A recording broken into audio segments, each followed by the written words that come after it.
Del Close. You may not recognize the name, but Del was at least partly responsible for a large percentage of what you probably think is insightful and funny. He was considered by many to be one of the most influential minds in American comedy, and his life reads like a history of American improvisation. He started his comedy career with Mike Nichols and Elaine May in the Compass Players in St. Louis during the 1950s, before moving on to Chicago's Second City and eventually to San Francisco as director of the legendary political satire ensemble, The Committee. Del then returned to Second City in 1973, where he remained for 12 years as its highly successful director. And during his stay, Del co-created the highly popular TV show SCTV with Andrew Alexander and became house metaphysician for the cast of Saturday Night Live for 3 seasons. From there, Del eventually moved on to his permanent home at Chicago's Improv Olympic Theater. Del is credited with honing the comedic talents of performers such as John Belushi and Bill Murray, Harold Ramis, Gilda Radner, Betty Thomas, John Candy, Chris Farley, Mike Myers, Tim Meadows, and so many others.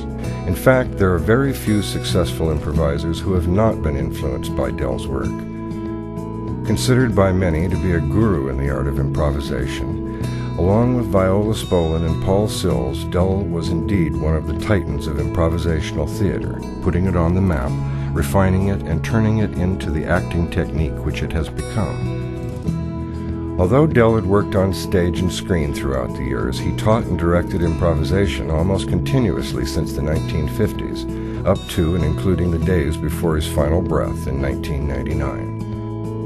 As a teacher, Del taught a militant, unflinching honesty, believing that audiences would recognize their own frailties and react accordingly, with a laughter every bit as deep and honest as the performance itself.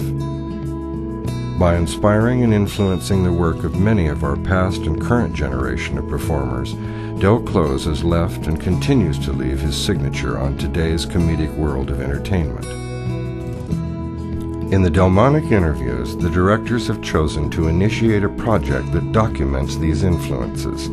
In speaking to improvisers who have studied and worked closely with Del, the directors of this film have endeavored to capture moments and memories that will shine added light on what Del Close was really like and explore his deeply committed relationship to crafting the art form that is improvisation, and most ideally, to help inspire a new generation of improvisers to study this legacy.